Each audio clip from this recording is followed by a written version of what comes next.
Hi, I'm Gail.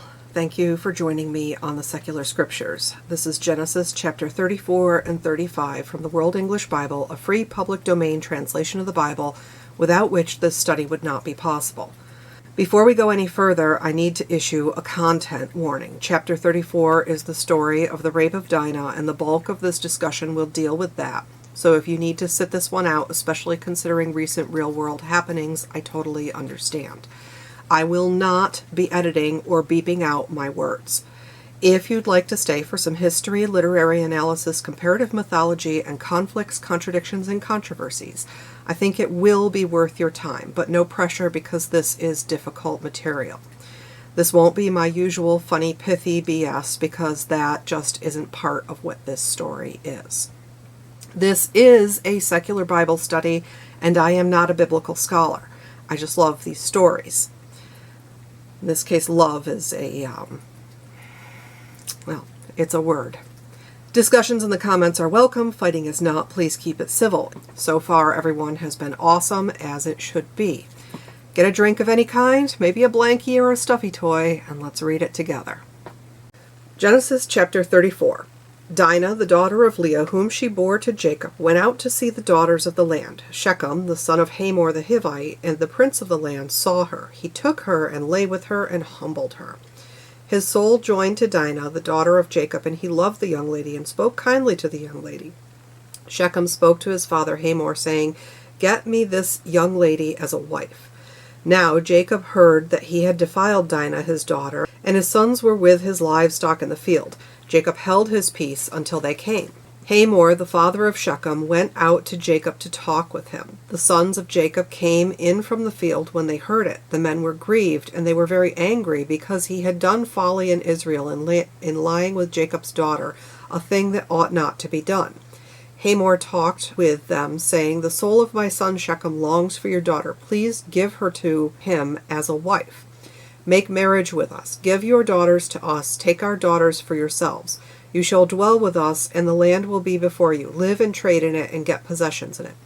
Shechem said to his father and to her brothers, "Let me find favor in your eyes, and whatever you will tell me I will give. Ask me a great amount for a dowry, and I will give whatever you ask, but give me the young lady as a wife." The sons of Jacob answered Shechem and Hamor his father with deceit when they spoke, because he had defiled Dinah their sister, and said to them, "We can't do this thing to give our sister to one who is uncircumcised, for that is a reproach to us. Only on this condition will we consent to you. If you will be as we are, that every male of you will be circumcised, then we will give our daughters to you, and we will take your daughters to us, and we will dwell with you, and we will become one people. But if you will not listen to us and be circumcised, then we will take our sister, and we will be gone." Their words pleased Hamor and Shechem, Hamor's son.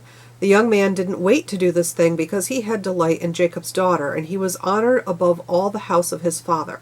Hamor and Shechem his son came to the gate of their city and talked with the men of their city, saying, "These men are peaceful with us. Therefore let them live in the land and trade in it, for behold, the land is large enough for them. Let's take their daughters to us for wives, and let's give them to our daughters. Only on this condition will the men consent to us to live with us, to become one people. If every male among us is circumcised as they are circumcised, won't their livestock and their possessions and all their animals be ours? Only let's give our consent to them, and they will dwell with us." All who went out of the gate of the city listened to Hamor and to Shechem his son, and every male was circumcised, all who went out of the gate of his city. On the third day, when they were sore, two of Jacob's sons, Simeon and Levi, Dinah's brothers, each took his sword, came upon the unsuspecting city, and killed all the males. They killed Hamor and Shechem his son with the edge of the sword, and took Dinah out of Shechem's house, and went away. Jacob's sons came on the dead, and plundered the city because they had defiled their sister. They took their flocks, their herds, their donkeys, that which was in the city, and that which was in the field, and all their wealth. They took captive all their little ones and their wives, and took as plunder everything that was in the house. Jacob said to Simeon and Levi, "You have troubled me to make me odious to the inhabitants of the land, among the Canaanites and the Perizzites. I am few in number. They will gather themselves together against me and strike me, and I will be destroyed, I and my house." They said, "Should he deal with our sister as with a prostitute?" Chapter 35. God said to Jacob, "Arise, go up to Bethel and live there. Make there an altar to God, whom appeared to you when you fled from the face of Esau your brother." Then Jacob said to his household and to all who were with him, "Put away the foreign gods that are among you. Purify yourselves and change your garments. Let's arise and go up to Bethel, and I will make there an altar to God who answered me in the day of my distress and was with me on the way which I went." They gave to Jacob all the foreign gods which were in their hands, and the rings which were in their ears, and Jacob hid them under the oak which was by Shechem. They traveled, and a terror of God was on the cities that were around them, and they didn't pursue the sons of Jacob. Some of the other translations use plague rather than terror. For the terror of God, they say a plague of God. So Jacob came to Luz, that is Bethel, which is in the land of Canaan, he and all the people who were with him. He built an altar there and called the place El Bethel, because there God was revealed to him when he fled from the face of his brother. Deborah, Rebekah's nurse, died, and she was buried below Bethel under the oak, and its name was called Elon Bakuth. God appeared to Jacob again when he came from Padan Aram and blessed him. God said to him, "Your name is Jacob. Your name shall not be Jacob any more, but your name will be Israel." He named him Israel. God said to him, "I am God Almighty. Be fruitful and multiply. A nation and a company of nations will be from you, and kings will come out of your body. The land which I gave to Abraham and Isaac, I will give it to you, and to your offspring after you I will give the land." God went up from him in the place where he spoke with him. Jacob set a pillar up in the place where he spoke with him, a pillar of stone. He poured out a drink offering on it and poured oil on it. Jacob called the name of the place where God spoke with him Bethel. They traveled from Bethel. There was still some distance to come to Ephrath, and Rachel travailed. She had a hard labor. When she was in hard labor, the midwife said to her, "Don't be afraid, for now you will have another son." As her soul was departing, for she died, she named him Benoni, which means son of my trouble. But his father named him Benjamin, which means son of my right hand. Rachel died and was buried on the way to Ephrath, also called Bethlehem. Jacob set up a pillar on her grave. The same is the pillar of Rachel's grave to this day. Israel traveled and spread his tent beyond the tower of Eder. When Israel lived in that land, Reuben went to lay with Bilhah, his father's concubine, and Israel heard of it. Now the sons of Jacob were 12. The sons of Leah, Reuben, Jacob's firstborn, Simeon, Levi, Judah, Issachar, and Zebulun. The sons of Rachel, Joseph and Benjamin. The sons of Bilhah, Rachel's servant, Dan and Naphtali. The sons of Zilpah, Leah's servant, Gad and Asher. These are the sons of Jacob who were born to him in Padan Aram. Jacob came to Isaac his father to Mamre, to Kiriath Arba, which is Hebron, where Abraham and Isaac lived as foreigners.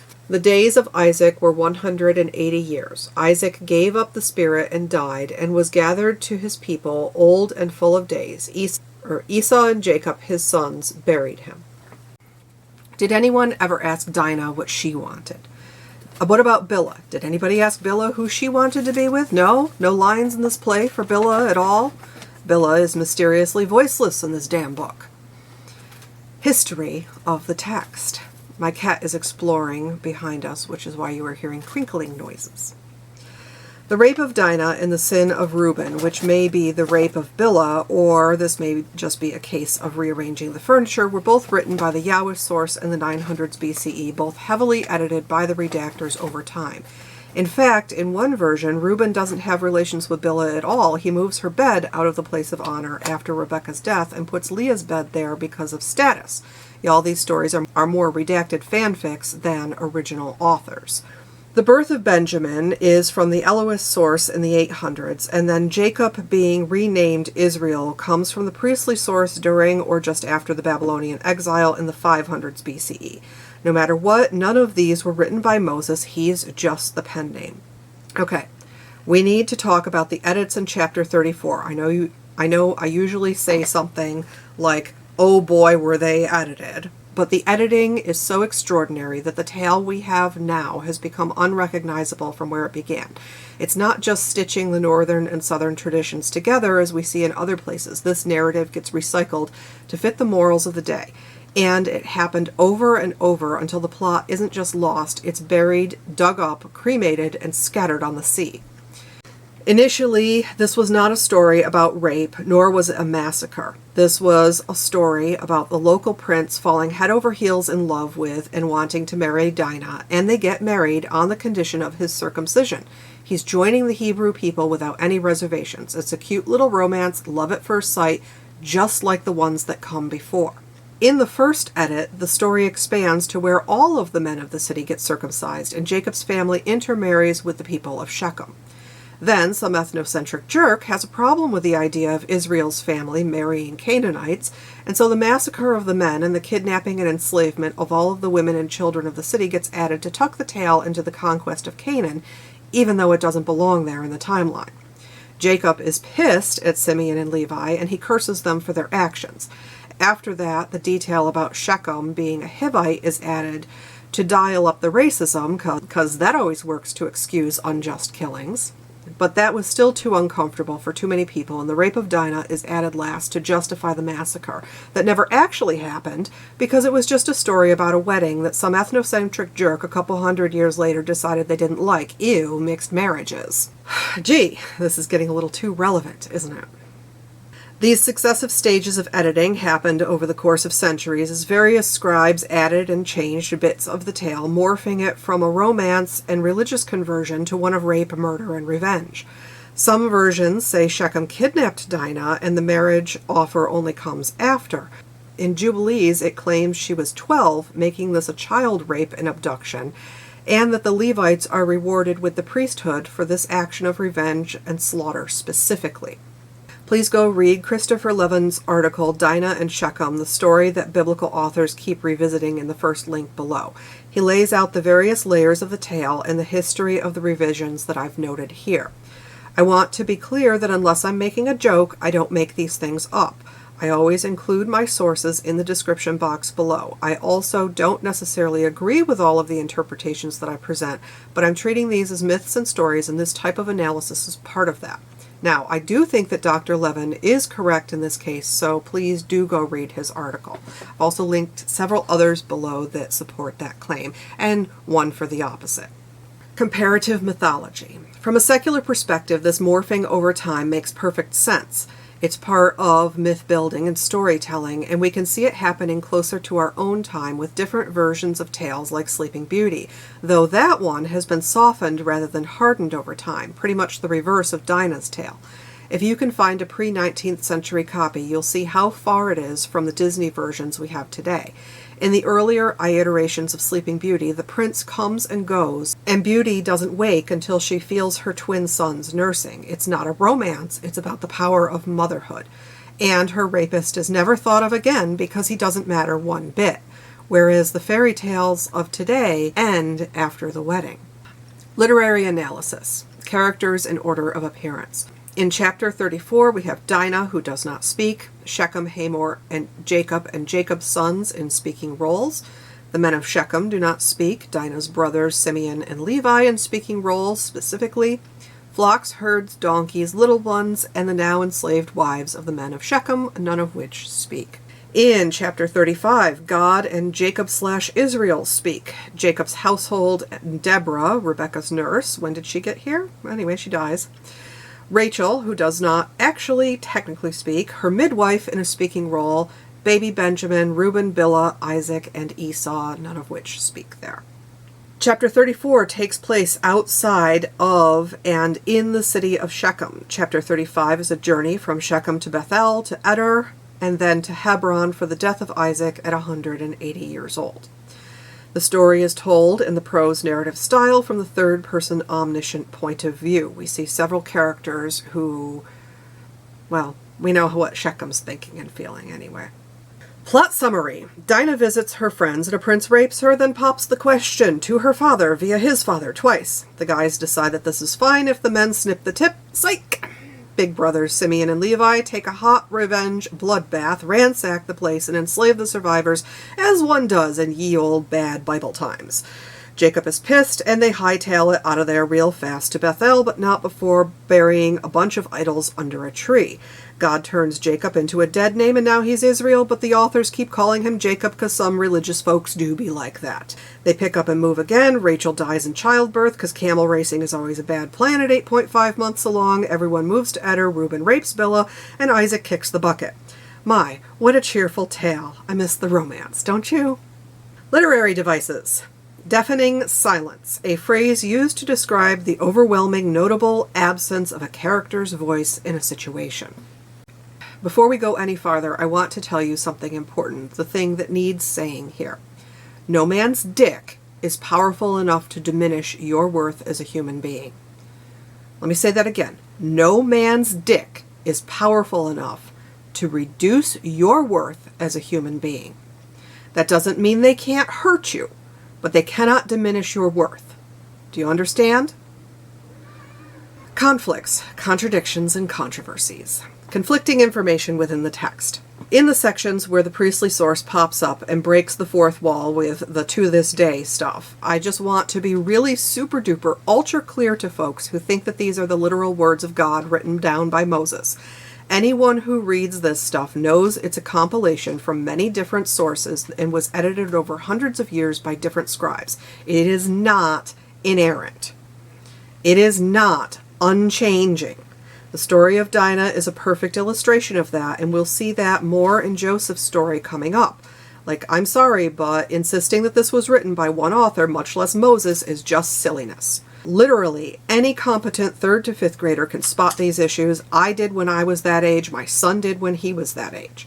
Now, regardless of the history of the text, we do have to contend with the story as it's presented to us today. Conflicting information within the religion. We have A and B. A, Jacob failed to protect Dinah. Maybe this was a character flaw in him, as he was careless with his only daughter.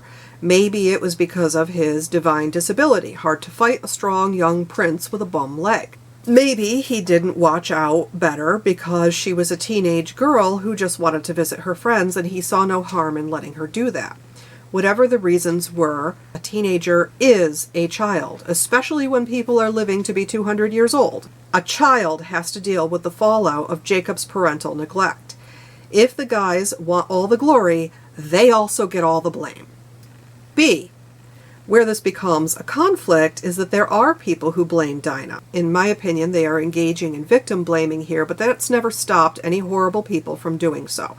Dinah was a child who just wanted to go and make or visit her friends. There is zero indication in the text that she did anything to cause this. This shit happened to her. Any sensible human would understand that. Unfortunately, many humans are not sensible. On a related note, Simeon and Levi, A, used the covenant as a trick and therefore disgraced themselves, or B, were heroes. This changes depending on the story version, but that was the reason that Jacob either cursed them or didn't give them a blessing. Not that they slaughtered an entire city and enslaved the inhabitants, but that they slaughtered the men after they had converted, as if a snip tip makes any difference in marital rape. Maybe that should go under Contradictions, but Jubilees isn't in every Bible, so I will just leave that here. Conflicts with society. We have seen the difficulties that the Israelites had with this story in the editing history. And it's even more problematic for us today on so many levels. The rape is bad enough. The idea of marrying one's rapist is horrific to modern people, but I will remind you or inform you in case you don't know that this widespread practice is within living memory. Being forced to marry one's own rapist was and is common practice in many parts of the world. It was not until 1966 that women weren't forced to marry their rapists in Italy, legally. I attended a shotgun wedding when I was a child, and it was the bride who didn't want to be there, and her own father holding the gun because his reputation was more important to him than her safety. In Israel, at the time this story was being composed and edited, women did not have choices. It was marriage, prostitution, or starvation. One midrash has Dinah married to her half-brother, meaning she is cared for in his household, whatever else is left up to the imagination. Another links her to Job as his wife, either the only or his second wife after his first one dies. Another has Jacob casting her daughter out with the angel Michael carrying the child from where she was abandoned in the wilderness to Egypt to be raised, and she later marries her half-uncle Joseph. In all of these versions, there is only one happy ending for Dinah, and that is as Job's second wife, a midrash tale worthy of the Greek myths in terms of fantasy and magic. 10 out of 10, highly recommend. The slaughter of the men of Shechem is another issue. Collective punishment never sits well. It's one thing if an individual does something wrong, in this case rape. It's a whole other ballgame when it's a systemic problem. But this story is not Sodom, and even there the victims died unfairly along with their abusers. This was a problem with one man, not all of them. And, just like Sodom, more people were punished than did the crime. The men of Shechem acted in good faith as far as they knew. Even Hamor, he may not have known that his son raped this girl. And it took successive attempts to rub mud on this story before it was suitable to swallow. Controversies. I want to come back to the lack of women's voices in these two chapters. The only woman who speaks is the midwife, and maybe Rebecca as she's dying, though she doesn't get the honor of quotation marks.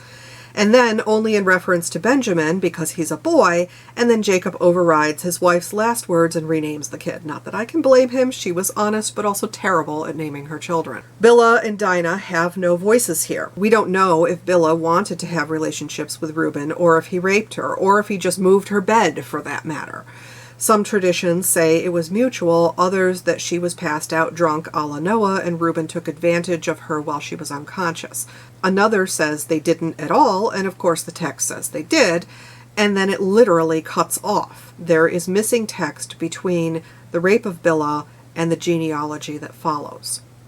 We don't know if Dinah was horrified by Shechem or if she was happy with him, and regardless of any of that, she was a child who should never have been put in that situation in the first place. Maybe she was silent because she could no longer speak. That does happen. A large part of me wants to side with Simeon and Levi in their desire for vengeance on their little sister's behalf, but a bigger part wants to hear her voice in this. I want Dinah to have agency, and she doesn't get that in this story, and that's really problematic. Channel recommendations. Mind Shift in his Women in the Bible episodes. H.G. Roberts on religious trauma. Pick an episode, any episode. Casey Malone. Ways to Human. The Deepest Hell. Jezebel Vibes. Avery Rabatali. Lady of the Library, who isn't religious, but gosh darn it, she deals with some difficult mythology sometimes, and I think it's worth a look. Like many people over the generations, I'm very frustrated with this story. It's all wrong from beginning to end, and the right story is buried in there, and maybe that's some comfort, but what has been handed down to us is a messy tale of family, corrupted motivation, shady dealings, bad actions, and unfortunately a heavy dose of reality. Levi and Simeon did what countless older brothers want to do to the men who harm the women they love, and part of me doesn't blame them.